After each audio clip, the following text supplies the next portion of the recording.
Welcome to Are You Quizzing Me? I am Vineet Nair with my co-host Aditya Kashyap. This is a quizzing trivia podcast show. Join us as we dive deep into history, science, pop culture, and so much more. Let's get quizzing. Okay, welcome to Are You Quizzing Me? Episode number 77. Wow, we have reached 77 episodes. And it is with great regret I inform our listeners that Vineet Nair has quit this podcast. It's going to be me and only me doing this podcast. It's going to be a solo show with me asking myself questions and me trying to figure out the answer all by myself. Of course, that's not the case. That was a really bad joke. And that was me being uncomfortable with the fact that I have to host the podcast for the first time in a very long time. But to make it easy for me, HK is joining me because Vineet is unavailable just for this 1 week. So HK, thank you for stepping in for, I don't even know, the nth time now. Thank you so much. And welcome back to the show. Thank you for having me here. And it's always fun to see your friend descend into insanity after spending some time in Mumbai and trying to break into God knows how many circles. So happy to lend a helping hand, or at least, that meme where you high-five the person drowning. That's what this episode is full of, I think. Yeah. It's funny you say drowning because I'm literally drowning in the Mumbai monsoon. There has been some terrible flooding and waterlogging in my area itself. So I hope people are keeping safe and coming back to our podcast. HK, how are you feeling today? What kind of questions do you have for me? I have, I think, what are easy questions because, again, I was at very short notice. So, I just pulled these together from a couple of these quiz leagues that I end up attending. So, these are all meant to be solo, workoutable, easy questions. Yeah, we should give a shout out to these quiz links that you mentioned that you speak of at the end of the episode so people can go check them out as well. But let's start today's episode with the type of question that I introduced a couple of episodes ago. And I think this should be right up your alley, even though Vineet was adamant that it is not his forte. I imagine, HK, you would be great at it because I'm going to mention some historical events and you have to tell me which year this all happened in. So I'm going to start with some of the more obscure or perhaps not the most easily guessable ones and move on to the ones that probably will direct you to the year. So just to start off, and this should be very obvious when I give you the events, but for our audience's sake, these are all events from a single year in the 20th century. So any year from 1901 to 1999 or 1900 to 1999 is in this category. And let's see how HK does on this. Okay. The first Prime Minister of Kenya was elected in this year. Okay. One more. The American Equal Pay Act was signed into law. So the US Equal Pay Act was signed into law at this point. Oh, that is interesting. So I would assume Kenyan independence probably somewhere in the 50s is my guess, or early 60s. So I'm thinking which American president is more likely to have signed like an Equal Pay Act. It's definitely not, it's post-Roosevelt. I mean, I'm conflicted between is it something that Eisenhower did, which means it's 56 to 60, or is it Kennedy 60? But I'm guessing in that 10 years. But yeah, continue. So like I said, HK would be great at this. You have already narrowed it down significantly. If you had given this question to me and you had given these two events, I would have no idea. I have no idea when Kenya gained its independence till just now. So I guess, you are perfectly suited for this. Let me give you a few more things this time from pop culture. The Beatles released their first album in this year. Oh, damn. Okay. Oh my God, my Beatles trivia. Then is it perhaps, 64? This might have been Vineet's cup of tea. Cup of tea, yeah. But okay, I know it's early 60s, but let's see. Maybe it's like this thing. Because I know when they came to India in 68 or 70, somewhere then. That was their third album or something. So this is probably early 60s. But yeah, continue. Sorry, that means you're looking at Kennedy. Okay. Yeah, you're narrowing it down pretty significantly. You should be there very soon. Valentina Tereshkova. Are you aware of this name? Isn't she the first woman to go to space, right? First woman to go to space, a Russian cosmonaut. was the first woman to enter space. And her space mission was called Vostok 6. Vostok 6 was also launched in this year. So now we have a significant space event as well. I'm going to give you two more events. The second one out of these will definitely get you to the answer, Right. knowing your personal background. But the first one also might. So let me give you the first one, which is MLK Jr. delivers his I Have a Dream speech. 63, I think. Right? Is it? Is that your final answer? No. Give me HK? the last one and then I'll confirm it. But if it's the 40. Because if you're saying it's up my alley, then I'm imagining that it's 64 because Nehru died in 64. So that might be like the Indian event that probably, you're talking about. But yeah. Interestingly, I was not referring to Indian event. I was referring to the Federation of Malaysia was formed, including Malaya, Singapore, British North Borneo, and Sarawak in this year. That is 60. Our Singapore was there for 2 years or 3 years. Oh, it's 62 or 63. That much I know for sure. But I'm not very. I mean, it's. If I had to put my money, I'd say 63. Well, the money is all yours. You have made the most safest bet you could make because 63 is the right answer. Well done, HK. Good job. Good job. Oh, that is very impressive. And again, for listeners who might be new to the podcast, both HK and I lived in Singapore together, and Singapore history would be something HK would be very familiar with, given that he's a history buff.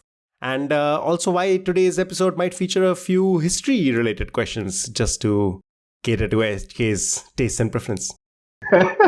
Okay. That is interesting, right? When does history start? HK, do you have any philosophical take on this? Like, at this point, is the unfortunate assassination attempt on Donald Trump part of history? Is that history already?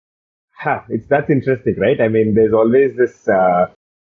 There seems to be a right amount of distance. Like, for example, even forget that Trump assassination is current event or last week or whatnot. But even, for example, is the coup that happened in after in 2019 in 2020, is that considered history at this point?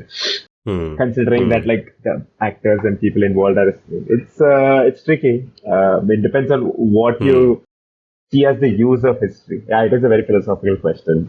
If we see it as just like this, this lens through which we aim to learn or observe the past, then again, technically, your introduction is history as well. Then introduction for this episode when we're recording is history. But I hope it is, because that was a terrible introduction. Those are one of the worst ways to introduce people to this episode. I don't know why I started the episode with that, but hey, that's now recorded for history. Okay, speaking of the assassination attempt, HK, there have been 4 assassination attempts. This is not even a question, but I'm just allowing you to flex your muscle. 4 assassination attempts, successful, or rather unfortunately successful, on American presidents. Can you tell us the not famous 2 ones? Because everybody knows Lincoln was killed and JFK was killed by an assassin. Who are the other 2? What's his name? Oh Lord, I used to remember this. It's McKinley or something like that, I think. Something like... Perfect. Yes, William McKinley. McKinley, and one more. Who is the other one? I think around the same time only. This was all, I think, in the 1890s, right? 1890s, 1910s. Not too far. 1881, actually. 1881. Okay. Oh, the other one. McKinley was 1881 or no?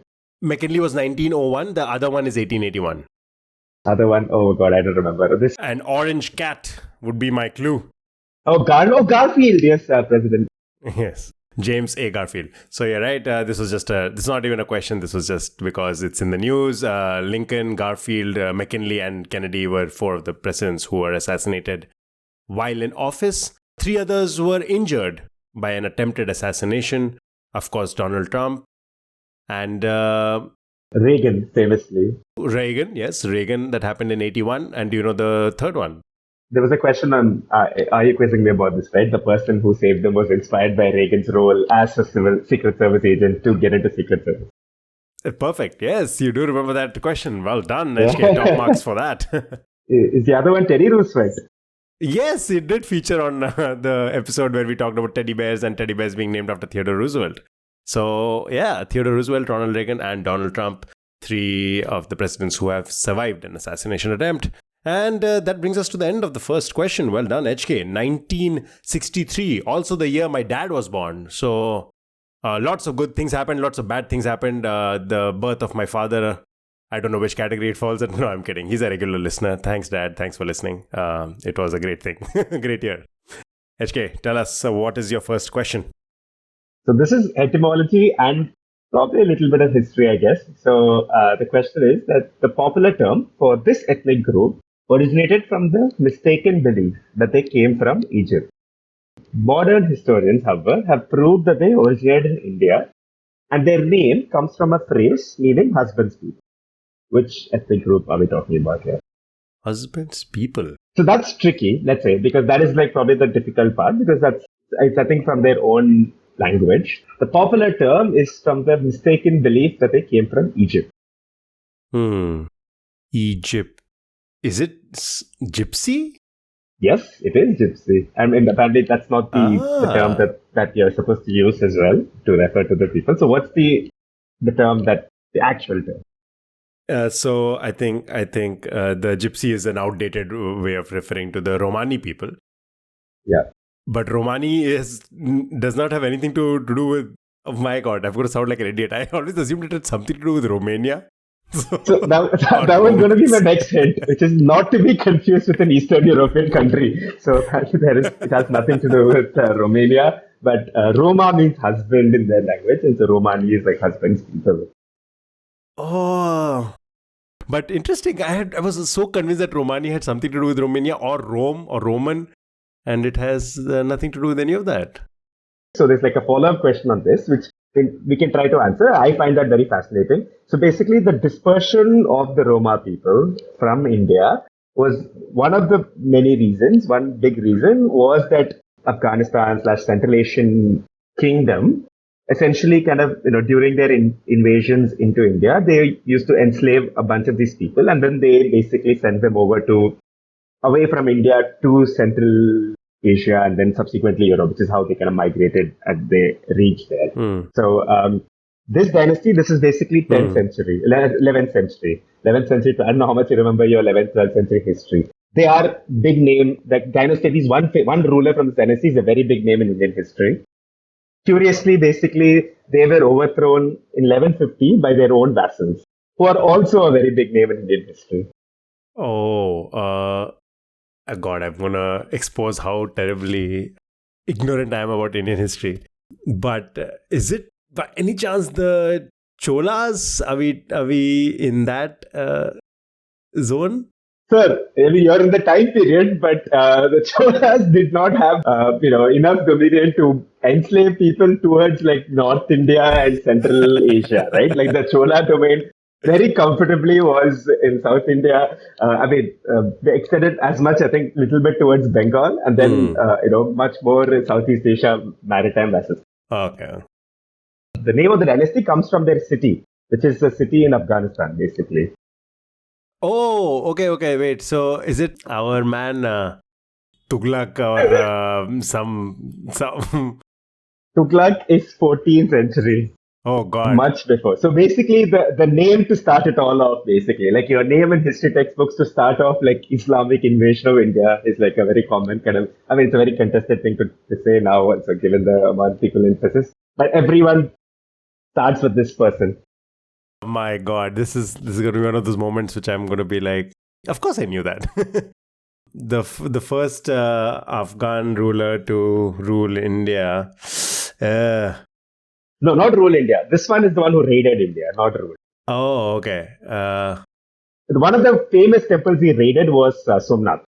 Is it by any chance Ghazni? Muhammad Ghazni? Yes. Ghaznavid. Okay. Ghaznavid dynasty. Ghaznavid dynasty. The people who came after them were the Ghurids, and from whom you get Muhammad of Ghor, who defeated Prithviraj Chauhan. Okay, cool. Well, that was informative. Awesome. This is for anybody who cares about these things. If you ever want to talk history, especially Indian history, Delhi history, HK is the person to talk to. So hit him up on his socials, hit him up on his Instagram, and slide into his DMs if you want to discuss Indian history.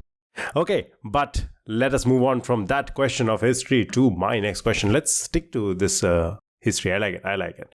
But I'm going to go slightly more modern. And this is my favorite kind of question, which is really tough to crack if you don't know it already, but it is funny as hell, so I have to ask it.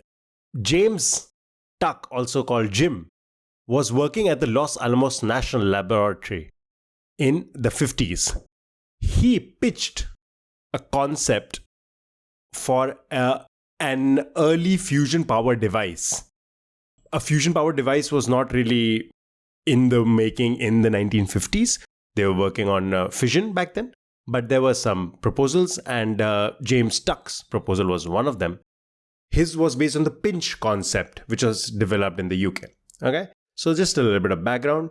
The question is, what did he whimsically name this device? Because he was not sure if it may or may not successfully create nuclear fusion. So what did he name this device? Schrodinger's dynamo or Heisenberg's dynamo. Heisenberg's dynamo would be a great name, but no, it's a lot dumber than that. Well, it may or may not work. Is that the... Yeah, it's literally, it may or may not work. And I end up overthinking and going towards like all these. See, I went to Heisenberg and I shouldn't be. Exactly my point. Please be extremely stupid, HK. I know it's very difficult for you, but try to step into my shoes for a change. Think of the most ridiculous name you can think of. Okay, here's my suggestion of how to approach this, okay? It's divided into two parts. The first part is may or may not, or something which suggests that it might happen, it might not happen. And the second part of the name is like a Transformers robot name. You might hear this in manga and anime. Specifically Transformers is what I think of when I think of this second part of the name. So... Okay, something Mecha or Tron, I guess. That's the common... Okay, great. Perfect. So Tron is the one. What's the first part of the word? Shrugtron? Shrugtron. I love that. Yeah. Perfect name. It should just be an emoji Tron, like just that shrugging emoji. Yeah, emoji Tron. No, it's not the shrug emoji Tron, but you are thinking along the right lines. It is as ridiculous as that. If you're a New York Times mini crossword fan, which I know you do, so I would give you the number of letters for the first part, which would be 7 letters. 7 letters, okay. And the starting letter is P. Possible? No. Possible, it would be 8. 8, right?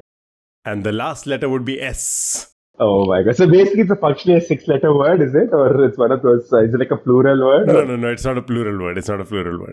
Oh, okay. So that's a little helpful. Oh my god. I'm going to make it even more ridiculous. It might rain tomorrow. Perhaps Tron. Perhaps a Tron. Perhaps a Tron.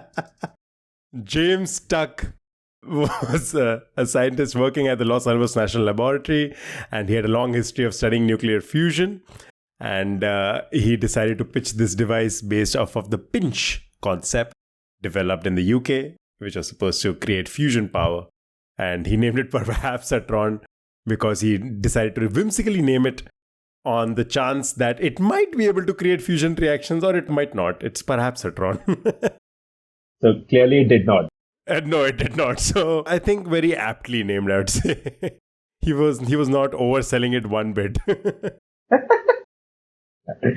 Okay.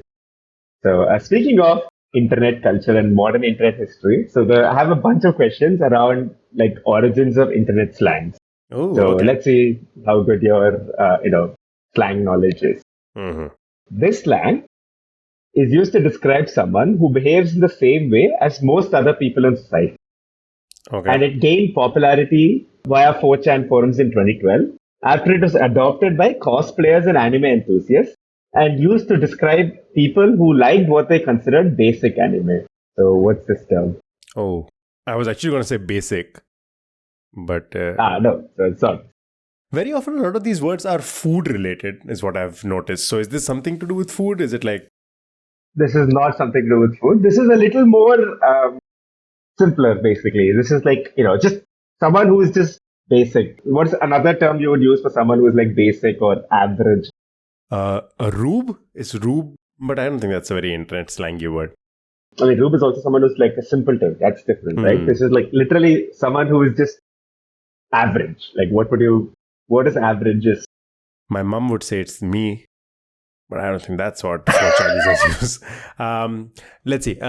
If something's synonymous with basic and internet slang, you're such a basic is the only word that comes to my mind, or otherwise it's very explicit words, and I don't think they are necessarily. No. This is not. Okay. Yeah. No, give me a clue. I have no idea. I'll give you a tangential hint. There's a very famous book with like a 2-title book, drama/romance book, which is also made into a TV series starring Paul Mescal. Okay, and the first word is the hint. First word is the word itself, or it's a hint to the word? It's a derivation. It's an internetified or slangified version of that term. So you can probably guess what series I'm talking about, right? No, I don't actually know. I know Paul Mescal. I can picture him, but I can picture Paul Mescal, but I don't know the miniseries that he's been part of.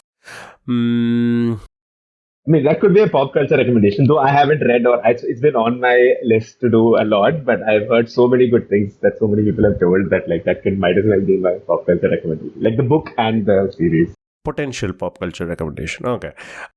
You are such a basic rube, you are a predictable, you are... Otherwise, there's a famous, what's statistical distribution also that has the same name. Statistical distribution? Bell curve? Bell? No.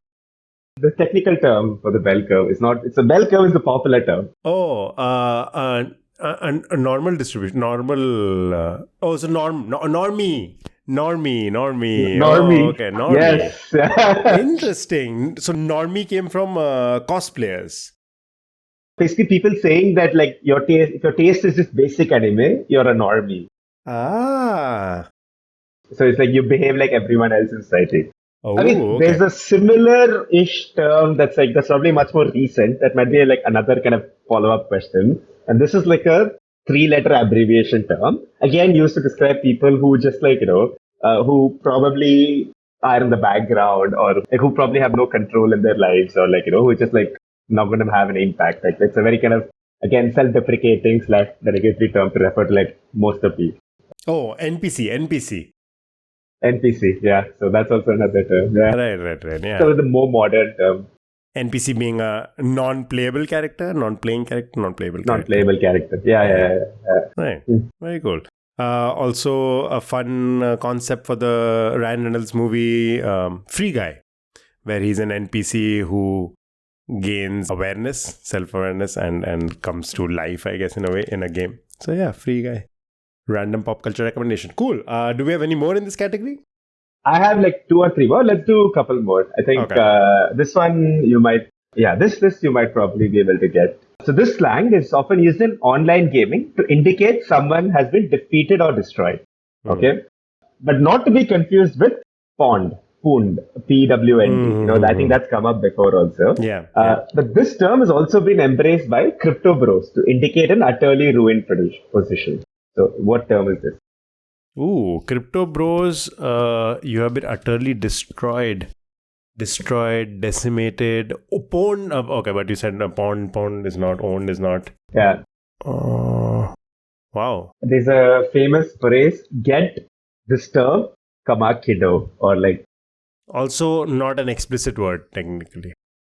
No, not an explicit word. Yeah. Oh, okay. It's it's internet slang, right? So this is again, it's a regular word that has just been slangified, like normie is been. Right, similarly. Get. Yeah. Again, I can only think of explicit words. Get something kiddo. Utterly ruined. What's an English word for utterly ruined? Utterly ruined. Wow. Decimated is the word that's coming to mind.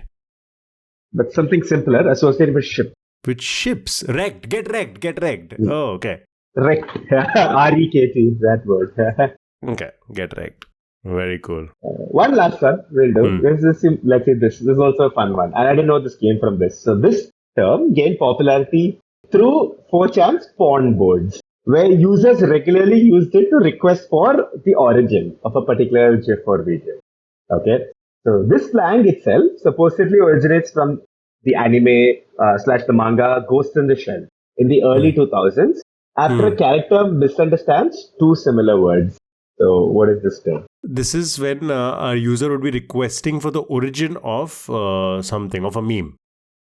Of a video, of a GIF or video. This is famously used in 4chan's porn. Pornography, porn videos. Yeah, porn video. But the term is now used more broadly. Basically, it's used to when someone asks for like the origin of something. And it's basically very similar to another word. And that's why the slang, comes from this manga / anime Ghost in the Shell. If you know anything about like how Japanese people pronounce English words, that'll give you a hint as to how the word has changed as well. Oh, okay. I was gonna say something like Pixar didn't happen, but that's not origin. That's more of like a skepticism. No. So what's an English word for origin? What's another word for origin of? Well, etymology is not the word. What's the source? So if a Japanese person is pronouncing source, like how would you think they would pronounce it? So the stereotype is that they mispronounce the word letter R, right? And they go with the letter L, if I'm not wrong, but that's like the stereotype. So so try to work along those lines and think like what word is souls, like SOULS, souls, SOLES. Oh, so it's not always that they make it L. Sometimes it gets dropped entirely. Sauce, like sauce. Yes. So sauce is the term that's used. Very popular on Reddit. You say sauce. What's the sauce? Oh, I think I've seen this. I think I've seen sauce and I never understood what it meant. Oh, that's insane. Yeah. The sauce is the bastardization, I guess, of what would be almost stereotypically or source in a Japanese pronunciation. And what's the source of this? And this comes from Ghost in the Shell. One popular theory, I think, is that it originated, from Ghost in the Shell in the early 2000s. How cool is that? Wow, I have actually seen this and I'd never even considered trying to figure out where it comes from. Yeah, sauce, source. Okay, nice. Very nice. All right. HK, that was a series of very fun questions. So because you gave me some internet slang, I'm going to give you something from a game that was viral, I think, during COVID, but probably even before that. I remember a couple of friends playing a lot of this. Did you play Animal Crossing? I've heard of it, but I haven't played. It's like the farm game. Yeah. So it's in the same category as Farmville and all of those games. And it's a social game where you can play with friends and stuff. So if you have not played it, maybe you wouldn't know, but still worth a shot because it's a fun little piece of trivia associated to that game. So in the Animal Crossing series, specifically in Animal Crossing and Animal Crossing Wild World, which are the two versions of this game, catching a specific type of fish would result in a message that is an iconic phrase from the Roman poet Horace's work Odes. So there's a Roman poet, Horace. Horace's work Odes, published or written in 23 BCE, has this iconic phrase. And this phrase, or let's say a version of it, is used when in Animal Crossing you end up catching a specific type of fish. Okay. So what phrase am I talking about? Is the phrase popularly used in general, like separately as well? Yes. Okay, I think I know what it is. Go for it. Is it carpe diem and carp? Ooh, that was too easy. I thought that would be a tough one because I had no idea about all of this Horace and stuff. I just knew Carpe Diem from Dead Poets Society. Wow, that was way too quick. HK, very well done. Yes. So if you do, like you got it, a crucian carp, crucian carp, I'm not sure how it's pronounced, which is a type of carp or type of fish. If you catch that in Animal Crossing or Animal Crossing Wild World, the message pops up saying, I caught a crucian carp, Carpe Diem. And Carpe Diem, for fans of Dead Poets Society or fans of Robin Williams would know, is the famous dialogue from Dead Poets Society, the movie, where he says, Carpe Diem, seize the day, boys, make your lives extraordinary, which incidentally was voted the 95th greatest movie quote by the American Film Institute. Fantastic line, fantastic scene, fantastic movie, worth checking out. But wow, that was really cool. That was very, very well cracked.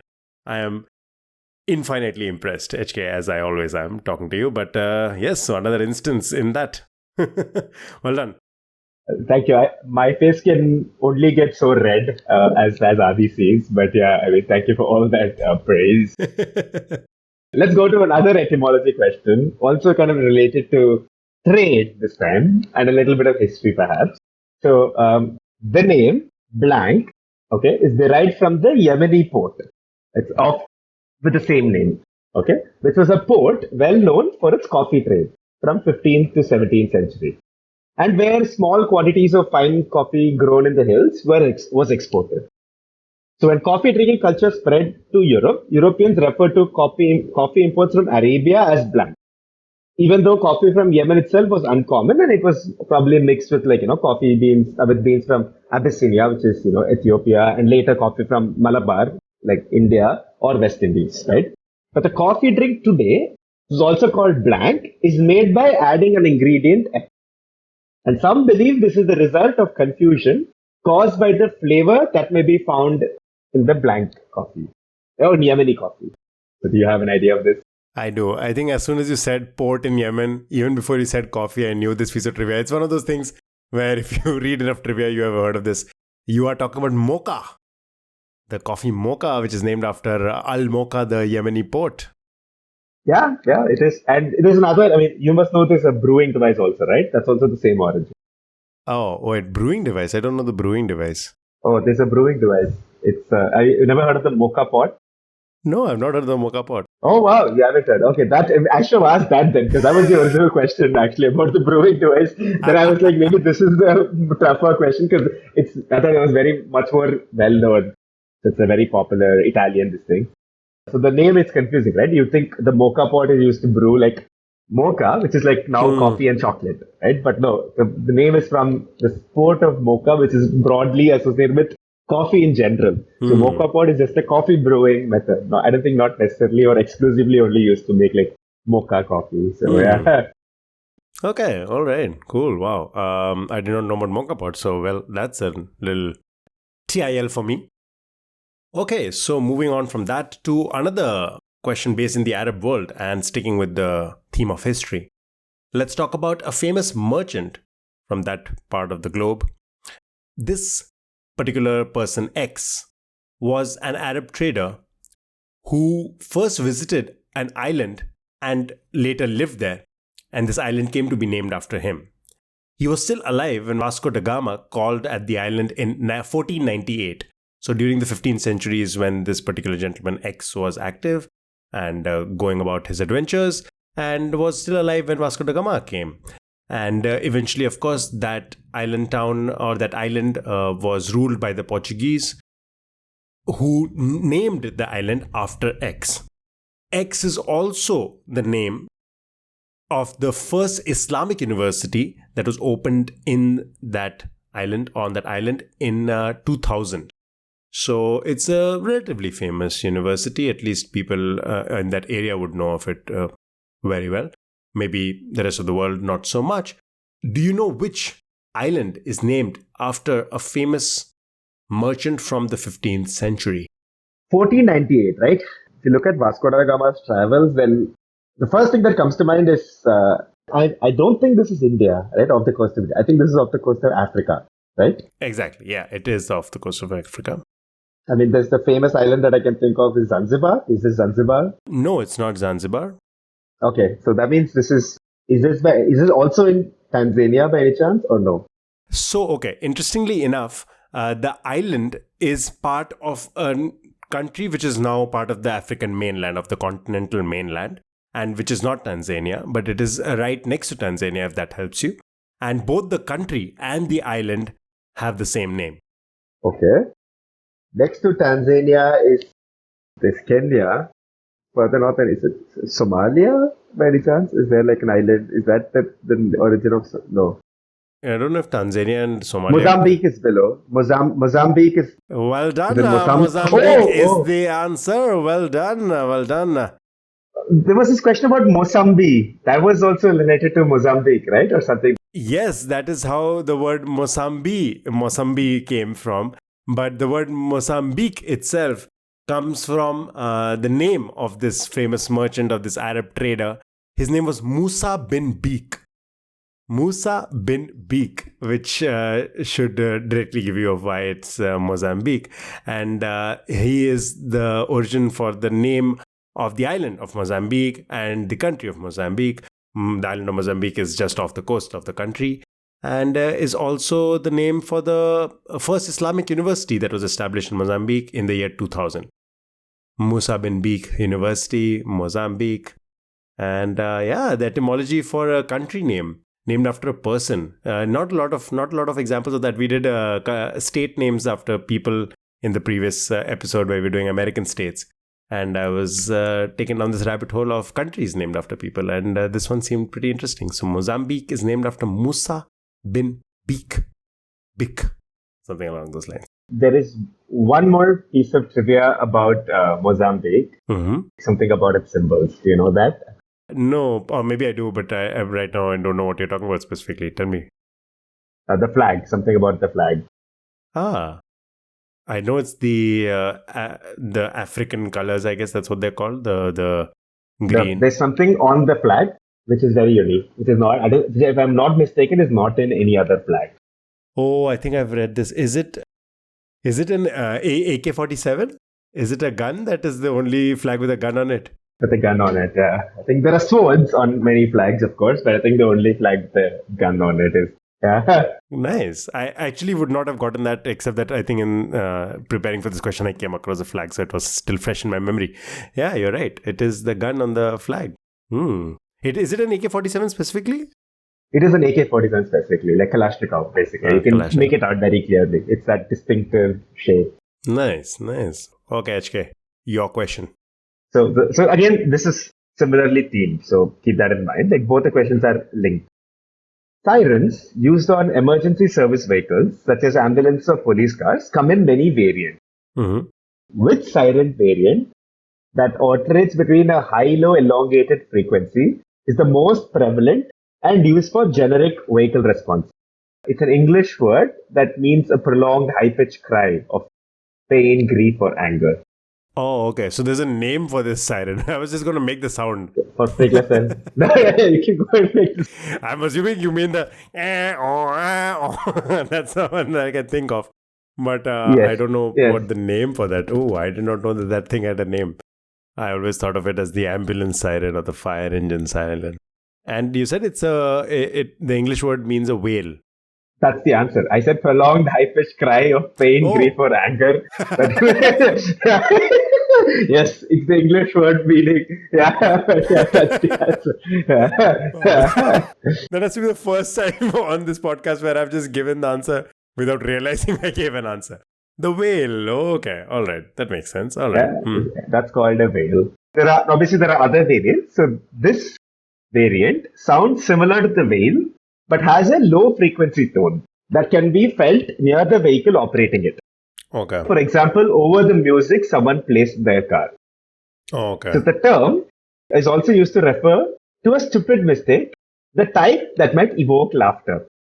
Okay. There's more clues for this. Obviously, I'm giving you probably the most sort of obscure-ish. Right. A mistake that might evoke laughter. Is it a gaffe?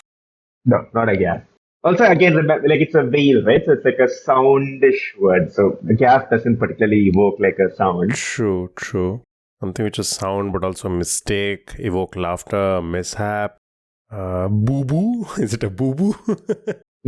No, it's not a boo-boo. Okay, wait. This might be helpful. So it's also a type of monkey in the Americas, also known particularly for its cry. Oh. Type of monkey, a mistake that might evoke laughter, and also has the meaning of a sound. Wow, those are 3 clues that just are not coming together in my head.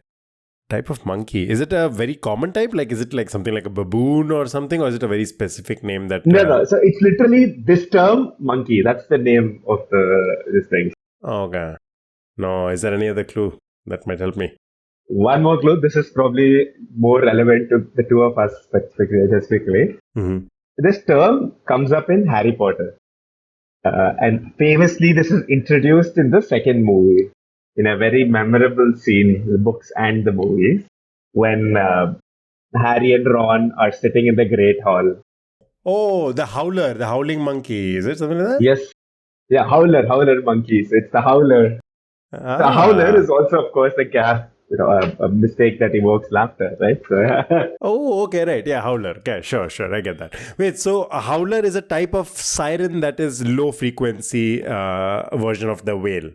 it's the whale, but also has a low frequency added to it, basically. You can probably reach people who are playing music and whatnot. Hmm. Oh, very helpful. So is this like a internationally accepted, like, is a whale supposed to be a very specific sound, or is it like a vague name or a generic name? No. I think there's literally like the sirens have names, basically. Okay. Okay. Interesting. There's one more, which is also the name of a very popular website that particularly aggregates reviews and whatnot. Mm-hmm. That's another siren. Oh, an aggregator for reviews, but also type of siren. Ah, wow. Reviews, I immediately think of movie reviews, but I don't think Rotten Tomatoes is the name of a siren. No. Reviews. Yeah, Foursquare is known for its reviews. What else? American, probably. Much more popular in the US. TripAdvisor. No, come on. It's again, a simple term that is like, it should evoke a sound. Yeah. No, I'll need a clue for this.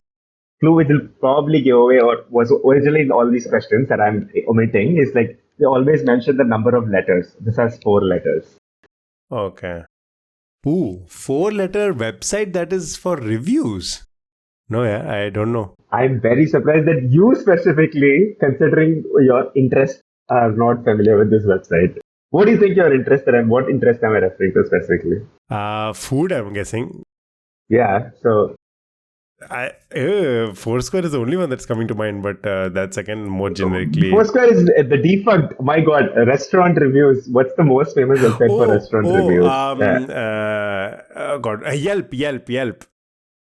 Yes, so Yelp is also a particular kind of siren. What? Oh, okay, interesting. So we have the whale, we have Yelp, and we have Howler. Okay, nice. Okay.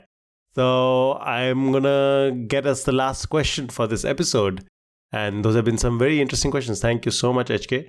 But let me end us with a listicle. Always a fan favorite. I don't know if anybody else apart from me likes this, but I love these questions. So I'm going to name 3 things on a list. This is an exhaustive list. Tell me what this list is about. Okay. So the first one is a fragment of cedar wood. Okay. The second is a copper hook. And the third, a small volcanic basalt ball. So volcanic basalt is a subvolcanic rock, for anybody who might not be familiar. The other 2 I mentioned, a copper hook and a cedar wood.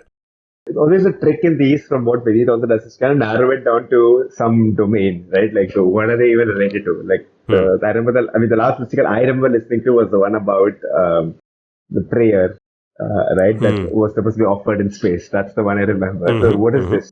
Okay. Fragment of cedar wood, basalt ball, and a copper hook. Are these some sort of movie props or something like that? Is that where we are? No, these are not movie props. I'll give you, since you said domain, I'll give you the domain of history, which is admittedly very large. But let's do ancient history. Ancient history, okay. Are these things that have been recovered from Egyptian pyramids, like tombs? Ooh. At this point, I should give you the points for this question. But I'll just ask you to be a little bit more specific because it's an exhaustive list. Okay. So is it King Tut's tomb? Is it specifically his tomb? It isn't King Tut's tomb, no. But as famous as that, I guess. As famous as King Tut is, there's the Khufu? Is it like the Great Pyramid of Giza? Well done. It is that. Yes. Oh, wow. That's very impressive. Actually, you got there in basically like 2 steps. It is the tomb of Khufu, the Great Pyramid of Giza. These are the only 3 things that have been recovered from the Great Pyramid of Giza. The only 3 things from inside that huge structure were the so-called Dixon relics. So Wayneman Dixon was a British engineer, and he was known for his work on the Great Pyramid of Giza, and he discovered the only Egyptian artifacts to be found inside that pyramid. Those three were a small dolerite ball is the technical term, which is what I defined as a basalt ball, a basalt rock ball, a copper hook, and a fragment of cedar wood. The first two, the ball and the hook, are in the British Museum in London, and the wood is in the Marischal Museum in Aberdeen in Scotland. Oh, wow. So the Brits basically took all of it back and have refused to return it. Well done, Brits. I presume that the other stuff that was in there has probably already been looted by the point, and also they've been haunted by, I don't know, the spirits of King Khufu, like the mummies. Ah, yes. It's a very interesting urban legend of how everybody died, and if you dig a little deeper into it, nothing like that happened to the modern archaeologists at least. They all led a relatively normal life, but yeah, it's a surviving myth of how they all died from unnatural causes. But here's my appeal to, I don't know if Starmer listens to this, but good sir, you are in power now. The idiots before you refused to return stuff, so along with the Kohinoor, if you could return the dolerite ball and the copper hook and the cedar wood, we'd be very grateful, the rest of the world. Thanks. And the Benin bronzes and the Parthenon, the Elgin marbles. Yeah, the Elgin marbles, the Benin bronzes. Just basically empty your museum. Just make it an open space for people to play indoor cricket or something. I don't know. You guys could do with the practice anyways. So I think I don't know whether this was in a podcast or in a news article. So there's, I think, this Australian team. So apparently one of the things that the British Museum doesn't explicitly forbid, or at least not of now, is they don't explicitly forbid 3D scanning equipment or basically cameras to, so they allow you to photograph and stuff like that, right? So this Australian team went and they basically 3D scanned many of the Elgin marbles. And so the idea was that, the original thing, they went to the museum originally also, was they wanted to basically create like 3D prints of those items and restore them, not just to like how they are right now, just like this white marble thingy, but to how they would have looked in ancient Greece. Because again, there's this, the assumption we have is that a lot of these sculptures were white, right? And the same thing that if you go to any kind of historical structure in India also, what you're seeing is essentially the skeleton, or like not even the skeleton, like the eroded up, like the literal inner parts of the thing. How it would have looked when it was painted over, when it had like ornamentation, when it had like carpetry and like, lights and all those other things that make a place a place. Similarly, those marbles and those buildings would have been painted in oftentimes what we would consider garish colors, right? Bright colors, because it's an important place. So probably their aesthetic sense is, and there is enough evidence. Like people have done research and like found out like what dyes they would have used and whatnot as well. So they want to basically create okay, this is what it looks like now. This is what it would have looked like in the time of the Greeks. The British Museum refused to let them even take the marbles for 3D scanning. So they basically used like their own equipment. They took it in as visitors. They went into the museum and they scanned. And now they're trying to actually kind of 3D print it out and like recreate, those sculptures. So fascinating project. I hope they do well at it. Yeah, pretty cool. You're right. I read about this when I visited Greece and in some of the museums there in Athens. They mentioned how the art aesthetic of the Greek or the ancient Greek architecture or art is this pure white thing. And that just happens to be a result of time passing and how this has eroded over time and has nothing to do with how it would have been back then. Right. Like the entire Renaissance, all the sculptures we see are basically these sculptors looking at like basically what is left over and saying like, see, this is the pinnacle of beauty, right? And this is the pinnacle of expression. It's just this pure whiteness. It's the same way how we think of dinosaurs as being the skeletal, basic version of it that we can imagine, as opposed to how they might have been covered with feathers and plumes and beautiful and colorful. So yeah, which is a cute image. Like somehow it makes a T-Rex very cute if you imagine it fully covered with feathers. Highly recommend if you have Apple TV. This is a series called Prehistoric Planet. They have 2 seasons on Apple TV where they basically use like state-of-the-art CGI, also narrated by David Attenborough. They kind of imagine like a few Cretaceous and like dinosaur time biomes. There is one episode which has the Velociraptor, and I think my version of the Velociraptor is colored by Jurassic Park, as I think is many people's version of it. So you see the Velociraptor there, and then you compare it to go at Jurassic Park and you see the Velociraptors, and you see the difference. At that time, that was probably, or one was considered one of the most accurate depictions. Well, okay, great. Brings us to the pop culture recommendation part of this episode. So that's, I guess, the first pop culture recommendation from HK. Any other things that you'd like to recommend, HK? A book, and I think it's also been recommended by Varun Grover, if I'm not mistaken. That's how I came across this. So it's this wonderful book and author. His name is Italo Calvino. And the book I'm reading and almost done right now is called The Complete Cosmic Comics. So it's a collection of these science fiction, but it's science and fiction. It's not like science fiction in the sense of, imagining like a alternate reality or things like that. It has literally, here's a scientific concept. What can you imagine with that scientific concept? And it's just a wonderful, goes places that you wouldn't imagine at all. Like, where you were like, how the hell did he go from Big Bang to pasta? Literally that happens. Like, how do you go, or rather from pasta to the Big Bang? What is the connection? To figure it out, please read Italo Calvino, Complete Cosmic Comics. I think it's a wonderful read. Very cool. Okay. Love that. That reminds me of the very famous Carl Sagan quote. I don't know if you have heard of it. If you wish to make an apple pie from scratch, you must first invent the universe.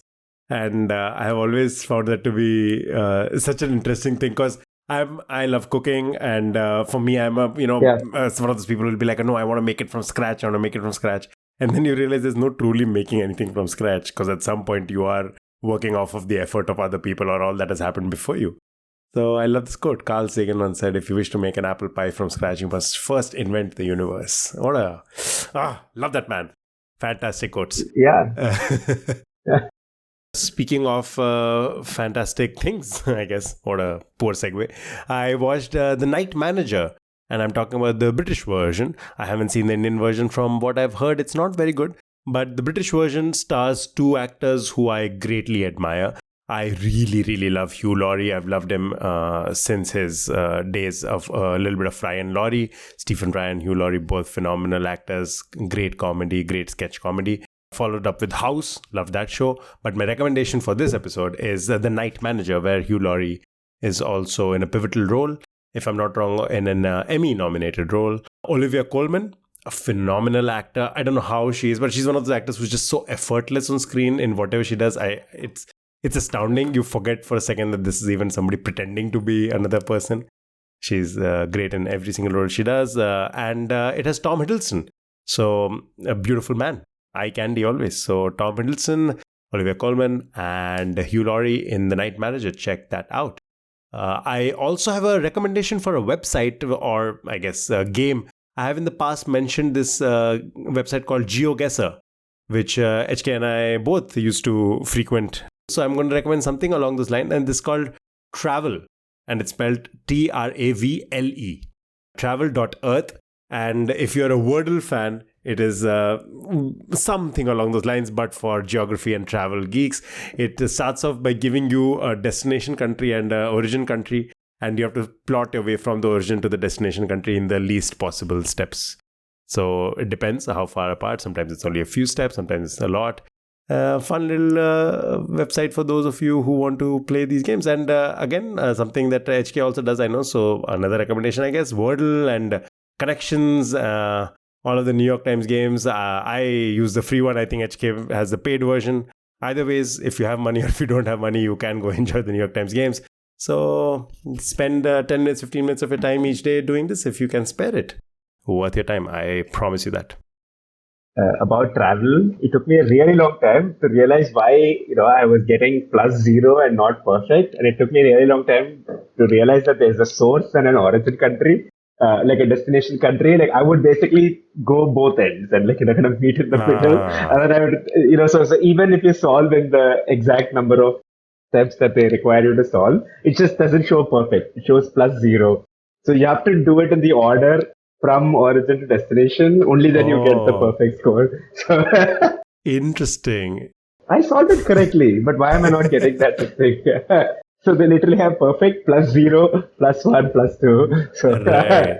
Oh no, I'm nowhere close to perfect or +0. I've always been a +1, +2 kind of guy, because I'll usually take like a little bit of a country detour, because I might not remember the right country, so I'll have to take a little bit of a detour to the country right next to it. But it's a fun game, and if HK recommends it, then you have to check it out. Adi is a great plus one, you guys, so don't forget. Yeah. So I don't know what a plus two, but yeah, definitely a great plus one. That is true. That is true. Yeah. A couple of things to inform our audience. Firstly, you can tell them about the quiz that you follow online, where you also found a few of your questions. Oh yes, a big shout out to Zephyr Quiz League, also called like ZQL. So they are, I think, a bunch of people who organize these online quiz leagues, individual. So the every week you're in a group of four, so you basically compete against three other people, and it's a set of interesting questions. Typically, questions that aren't like you know it or you don't know it. It's like, for example, there'll be rarely questions like what's the capital of Mozambique, for example, right? And then you have to, you either know it or not. Oftentimes it's workoutable questions. Like some of the questions are short with more hints than what I provided because I wanted to make it difficult for Adi. So, for example, there's like a picture or there's like the number of letters and there's like stuff that's like, bolded or italicized in the question to kind of draw attention to it because it's a solo quiz. So yeah, if you want to kind of wet your hands some more into like a fun, but not like I mean, it's competitive, but not in like a very toxic way. So if you feel like if you want to get your brain challenged every week, once a week, so just go check it out and sign up, and hopefully we'll meet again there in ZQL. Lovely. And if somebody wants to reach out to you, tell you how great you were in this episode, or recommend things to you, or talk to you about Indian history, can they reach out to you on your Instagram? Yeah, you can, or on the Reddit, where So I recently went to the Reddit, and shout out to the Redditor who's doing like a tremendous job. He or she, I'm not sure, they are doing a tremendous job. Like I went and looked for a pop culture recommendation that Vineet had given because I was looking for the detective series. The Everyone in this Train or something, I think along those lines that he had recommended to someone. Yeah. Yeah. So I was like, I wanted to find the name, but of course, listening to like 40 episodes and figuring out the pop culture recommendation is hard. But the subreddit literally has every episode's pop culture recommendations listed out. So shout out to whoever is doing that. It's insane. I can't believe that we have such a lovely supporter of the podcast who takes out the time and goes and posts every time there's a new episode out. Every time he recently posted about each of the guests who have appeared on the podcast as well. So a little bit of just giving their names and their Instagram handles. So yes, please, it's a very small community, but it's a dedicated group of people who like this podcast, lucky for us, and also like trivia. So go there, and there are some fun questions that people keep posting, which we can't ask on a podcast because those are, say, visual questions. So go check those out as well. Yeah, I actually saw those and I was like, wow, these are fun. I wish there was a way to bring them to our audience. So now this is an opportunity. Go check us out on Are You Quizzing Me, the subreddit. And of course, you can reach us on areyouquizzingme@gmail.com if you want to give us a suggestion of a trivia question. There have been a few that people have sent in. We will bring them up as soon as Vineet is back. And or you can reach out to us on Instagram as well at Are You Quizzing Me? And let us know if you have any recommendations, if you have questions, if you have trivia, or any thoughts and feedback that you'd like to share. We always welcome that. Which also brings me to, please leave us a review. If you like this podcast, recommend it to somebody. It's the easiest way for the podcast to grow and for us to keep bringing you new episodes is for more people to hear about us and like it and hopefully share it. So rate it, comment, subscribe, do all of that jazz, but definitely share it with somebody who you think might enjoy this. And big shout out to Krishna, HK, once again stepping in Vineet's huge shoes to deliver a fun episode. Thank you, HK. Those are some great trivia questions. I learned a lot today. Thank you for having me. And hey, guys, maybe if you give enough reviews or comments, Aditya can be one of your plus ones. You never know. That's always a bonus. Very, very, very, very available all the time. Please let me know if anybody needs a plus one in the Mumbai area. Honestly, even Navi Mumbai, Pune, Goa, I am very flexible. So available if you need me. And if you need to be hounded by trivia questions all night, I'm your man. And at that note, thank you, HK, and see you guys next week.